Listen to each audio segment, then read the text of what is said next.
Exercise 6.3 question number 1 और part सी है। अब क्वेश्चन नंबर जो इसका मौजूद है हमारे पास, इसमें आप देखें कि डिनोमिनेटर को अगर आप पहले फोकस करें कि डिनोमिनेटर में फैक्टर तो लीनियर हैं, क्योंकि एक x है फैक्टर और एक x प्लस 1 है। ठीक है, यहाँ एक्स स्क्वायर को आप क्वाड्रेटिक कंसीडर कर सकते हैं, लेकिन ये लीनियर फैक्टर रिपीटेड है। यानी यहाँ पर बच्चे गलती ये करते हैं कि वो एक्स स्क्वायर को कंसीडर कर लेते हैं कि ये एक क्वाड्रेटिक फैक्टर है और इसकी सपोजिशन वो क्वाड्रेटिक वाली यूज़ करते हैं, लेकिन ये x है और x की पावर 2 या 3 मीन्स कि ये एक लीनियर फैक्टर है जो 2 टाइम्स रिपीटेड है। लाइक x प्लस 1 की पावर जैसे स्क्वायर है तो ये रिपीटेड फैक्टर हो जाता है। तो यहाँ पर जब आपको क्वाड्रेटिक फैक्टर आएगा तो इस तरह आएगा कि एक्स स्क्वायर प्लस 1 होगा, यानी वो रिड्यूसेबल नहीं होगा। ये एक्स स्क्वायर रिड्यूसेबल है, मैं इसको एक्स और एक्स स्क्वायर में रिड्यूस कर सकता हूँ। तो यहाँ इस सपोजिशन को आपने कैसे समझना है, मतलब लिखना कैसे है, ये पॉइंट इम्पॉर्टेंट है। सबसे ज़्यादा क्वेश्चन का की पॉइंट है, हमने अपनी सपोजिशन जो हमारे पास मौजूद है, यानी जो फ्रैक्शन है रैशनल, हम उसको सपोज कैसे करते हैं, इससे आपका क्वेश्चन जो है वो ठीक आगे बढ़ेगा, वरना ये पहले स्टेप से ही क्वेश्चन गलत हो जाएगा आपका। तो देखिए, मैंने ये पहले रैशनल फ्रैक्शन लिखा जो गिवन है। अब इसकी सपोजिशन देखिए, a ओवर x, ठीक है, then plus b over x square, ये है रिपीटेड फैक्टर, यानी पहले x देन x स्क्वायर, फिर उसके बाद c ओवर x प्लस 1 यानी होल पावर 1 रखी जाएगी, फिर d over x plus 1 whole square, यानी रिपीटेड फैक्टर को उसके बाद लिखा जाएगा। अगर पावर क्यूब होती तो e ओवर x प्लस 1 का होल क्यूब होता। ठीक है, यानी ये हमारे पास इस वक्त 4 अननोन में क्वेश्चन डिवाइड हो गया। यानी रैशनल, आपके पास पार्शियल फ्रैक्शन का मतलब यही है कि एक रैशनल फ्रैक्शन को 2 एंड मोर देन 2 कंपोनेंट्स में, सिंपलेस्ट कंपोनेंट्स में लिखना। तो ये इक्वेशन नंबर 1 है, यहाँ आपको 1 मार्क मिलता है। ठीक है, कि आपने सपोजिशन ठीक लिखी है या नहीं। अब इसके बाद आपने इसका एलसीएम लेना है और एलसीएम लेकर हम इसको सॉल्व करते हैं। ठीक है, स्टेप हम वही प्रोसीड करेंगे, लेकिन ये क्वेश्चन लॉन्ग में कंसीडर होगा क्योंकि इसमें 2 मेथड यूज़ होंगे इन अननोन्स को फाइंड आउट करने के लिए, ए बी सी डी को। तो आप 1 बाय 1 स्टेप्स को अंडरस्टैंड कीजिए। देखिए, ये हमने इसका एलसीएम लेना है। यहाँ एलसीएम में स्टूडेंट्स गलती करते हैं। एक हल तो इसका ये है कि आप दोनों तरफ एक्स स्क्वायर और एक्स प्लस 1 होल स्क्वायर से मल्टीप्लाई करवाते हैं। ईच टर्म को x square into x plus 1 whole square से मल्टीप्लाई करवा दें तो आपका स्टेप सिंप्लीफाई हो जाएगा, यानी एलसीएम कंप्लीट हो जाएगा। और एक जिस तरह मैं एलसीएम ले रहा हूँ कि एक्स और एक्स स्क्वायर में एक्स स्क्वायर की टर्म बड़ी है, ठीक है, उसे लिखेंगे। एक्स प्लस 1 और एक्स प्लस 1 होल स्क्वायर में जिसके पास पावर बड़ी है वो टर्म लिखेंगे। ये एलसीएम आ गया। अब आप एलसीएम में लिखेंगे, देखें a का डिनोमिनेटर x है तो एक x कैंसिल होगा, तो हमारे पास आ जाएगा ax x plus 1 whole square. अब b का डिनोमिनेटर x स्क्वायर है तो कंप्लीट कैंसिल होकर b से मल्टीप्लाई होगा x प्लस 1 होल स्क्वायर। ठीक है, और c से एक x प्लस 1 की ब्रैकेट कैंसिल होगी तो c x स्क्वायर और x प्लस 1। ठीक है, इसी तरह d में आपके पास है x प्लस 1 होल स्क्वायर की ब्रैकेट कंप्लीट कट हो जाएगी तो ये dx square.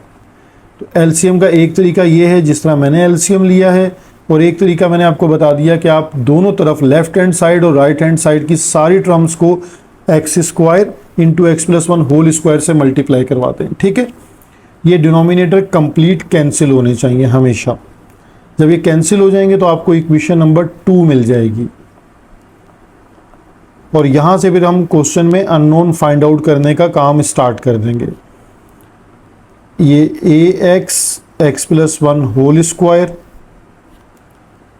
Plus b x plus 1 whole square, c x square और x plus 1 whole 1 as it is, और dx स्क्वायर। ये है हमारे पास इक्वेशन नंबर 2। अब क्योंकि लीनियर फैक्टर्स थे और लेकिन फैक्टर सिर्फ 2 ही हैं, तो आपको जहन में क्या बात रखनी है, जितने फैक्टर्स होंगे उतने अननोन की वैल्यूज़ आएंगी।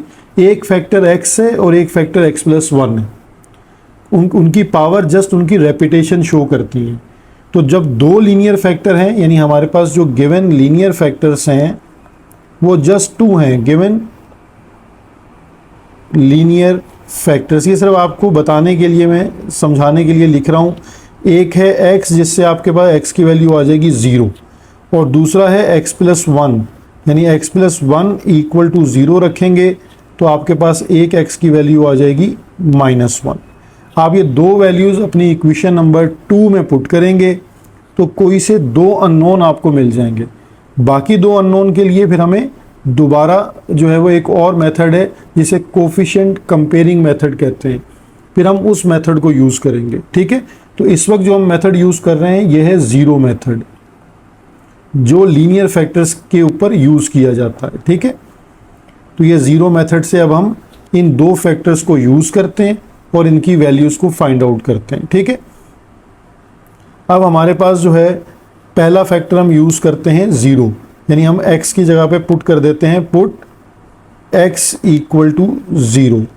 तो ये हमारे पास 4 × 0 cube 4 × 0 square plus 0 and -1।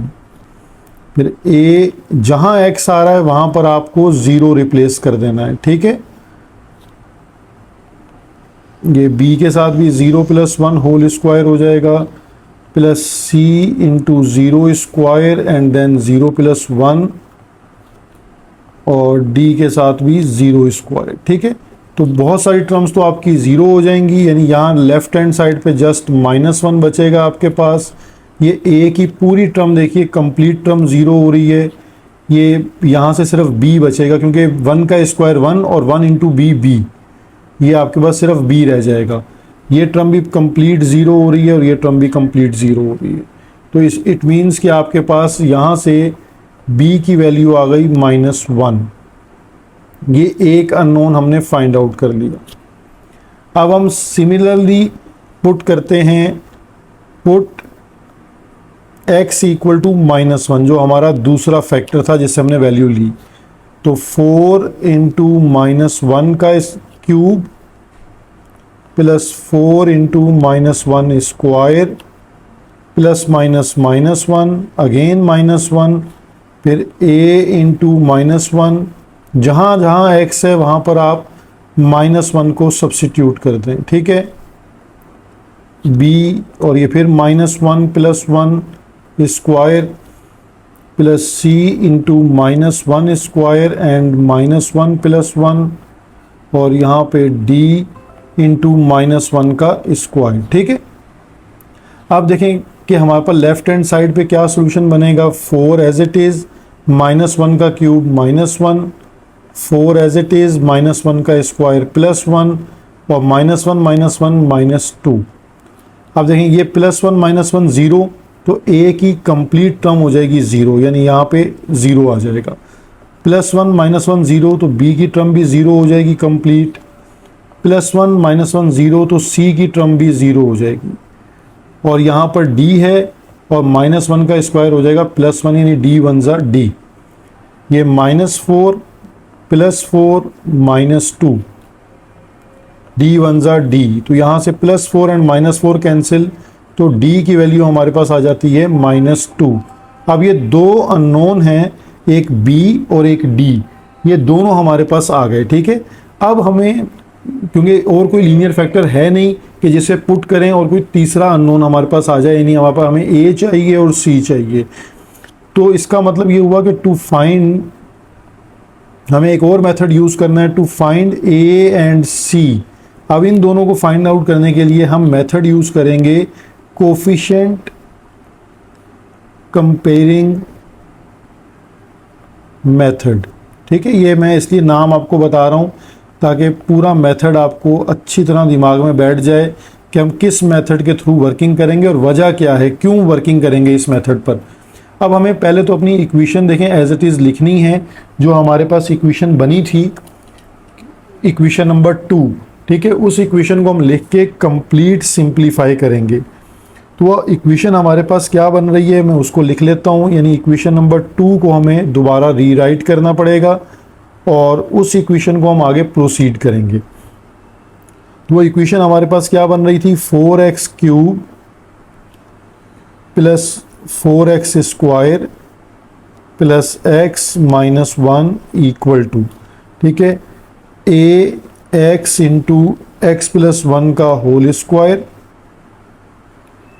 Plus b x plus 1 का whole square plus c x और सी एक्स स्क्वायर और एक्स प्लस 1 और प्लस डी एक्स स्क्वायर, ठीक है। तो ये हमारे पास इक्वेशन नंबर 2 थी। अब हमने इस इक्वेशन को कंप्लीट सिंप्लीफाई करना है ताकि हम कोफिशिएंट कंपेयरिंग मेथड को यूज़ कर सकें, ठीक है। तो अब हमारे पास इसको सिंप्लीफाई कैसे करेंगे हम, a x as it is, यहाँ आपके पास फार्मूला एक्सपेंड हो रहा है, a square plus 2ab plus b square. Similarly यही फार्मूला आपके पास नेक्स्ट में यहाँ पर भी यूज़ हो रहा है, a square plus 2ab plus b square. और यहाँ पर आपके पास पहले मल्टीप्लाई कर लें एक्स स्क्वायर इंटू एक्स को, तो ये हो जाएगा एक्स क्यूब और एक्स स्क्वायर 1 ज़ा एक्स स्क्वायर और d x square as it is. अभी हमने कंप्लीट इसको तमाम स्टेप्स सॉल्व करने हैं। अब इसको मल्टीप्लाई करते हैं हम, a x into x square तो ए एक्स क्यूब, फिर हमारे पास 2 एक्स स्क्वायर और ए एक्स 1 ज़ा ए एक्स, फिर हमारे पास आ जाएगा बी एक्स स्क्वायर और b इंटू 2x हो जाएगा 2bx और b 1 ज़ा b, फिर हमारे पास cx cube then cx square और फिर dx स्क्वायर। अब ये कंप्लीट एक्सपेंड हो गई है। अब हमें इसको अरेंज करना है with respect to the powers, x की पावर के रिस्पेक्ट से इसको अरेंज करते हैं, ठीक है।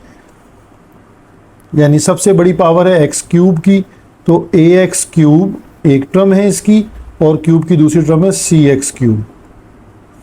अब हमारे पास स्क्वायर आ जाएंगे, तो 2ax स्क्वायर, उसके बाद हमारे पास आ जाएगा bx स्क्वायर, ठीक है, और फिर हमारे पास आ जाएगा cx स्क्वायर एंड देन आ जाएगा dx स्क्वायर। ये एक्स स्क्वायर की सारी टर्म्स आ गई।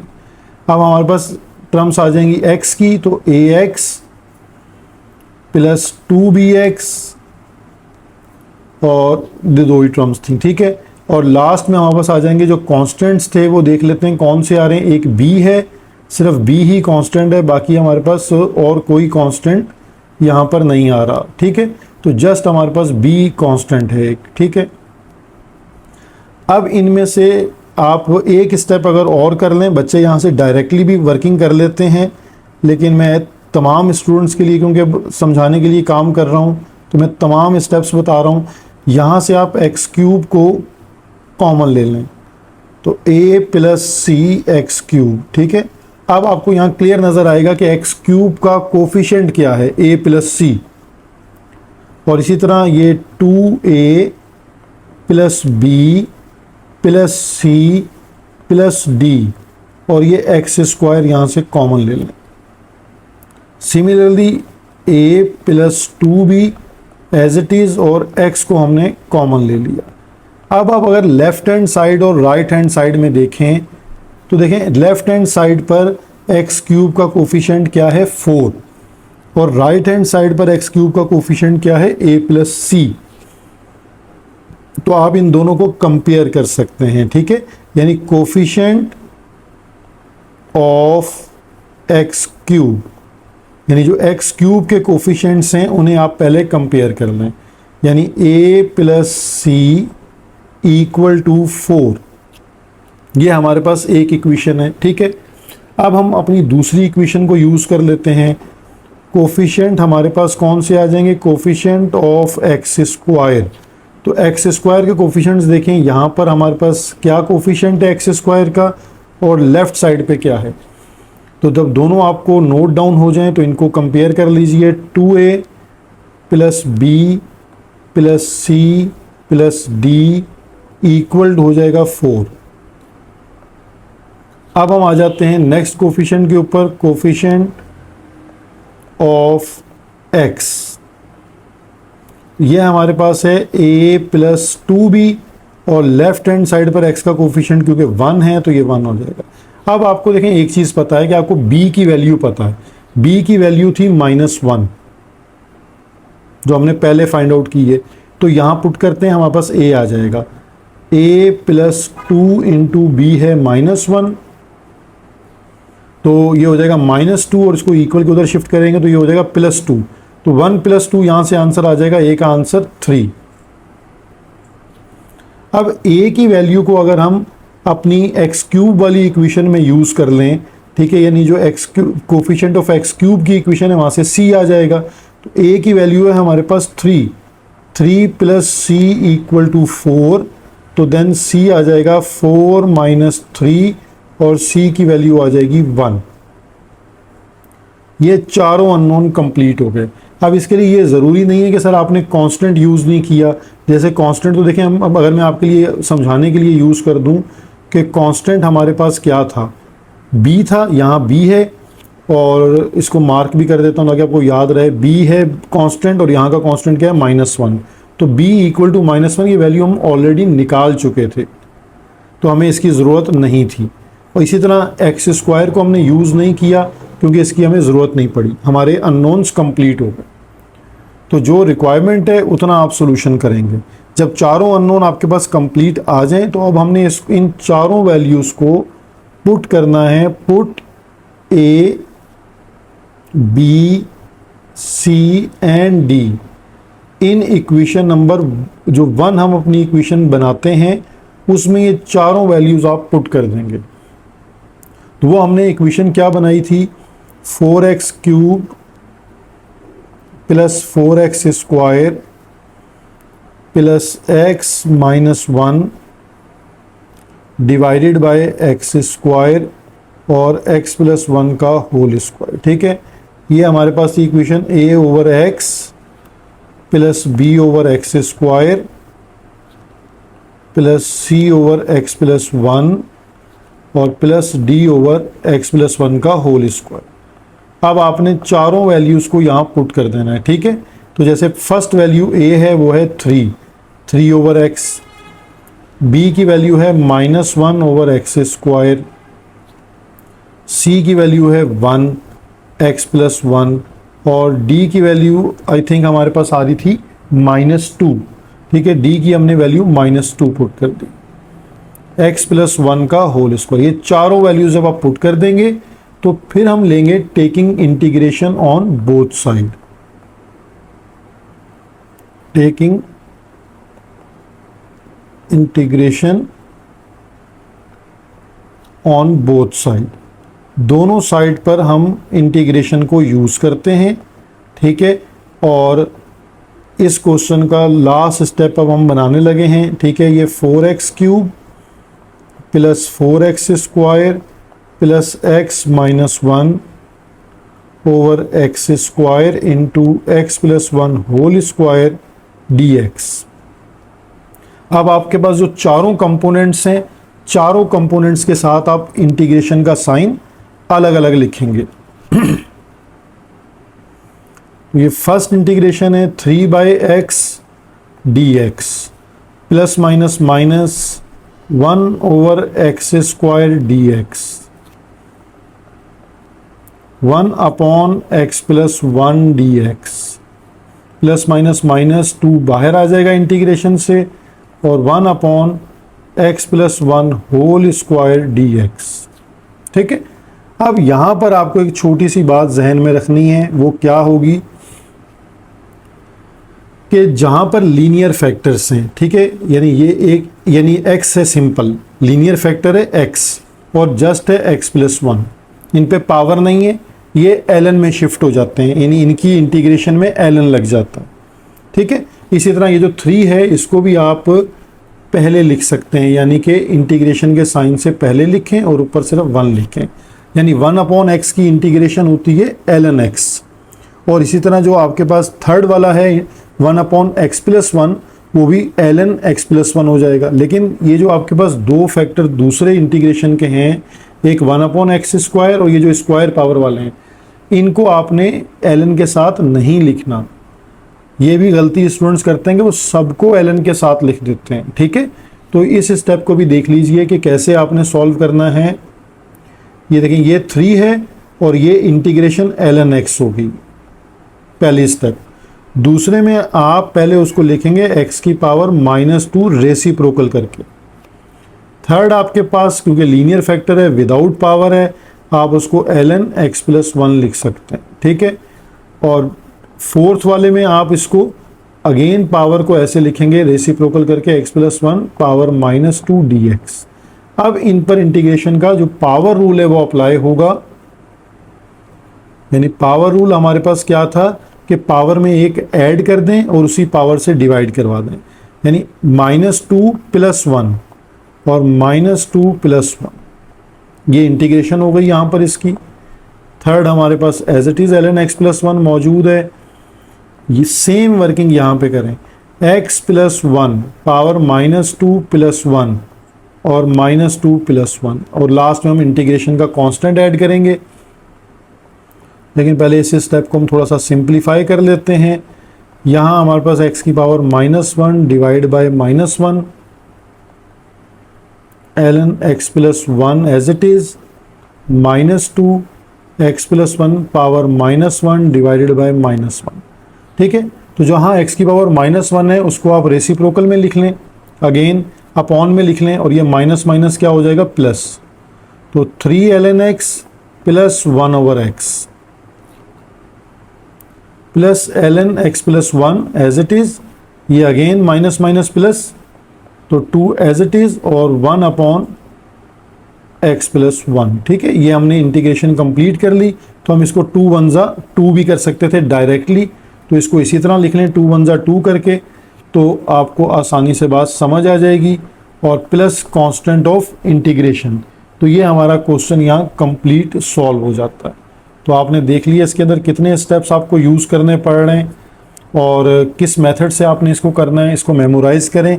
ये ऐसा क्वेश्चन है जो ऑलमोस्ट अब तमाम क्वेश्चंस में हमारे पास यही मेथड रहेगा।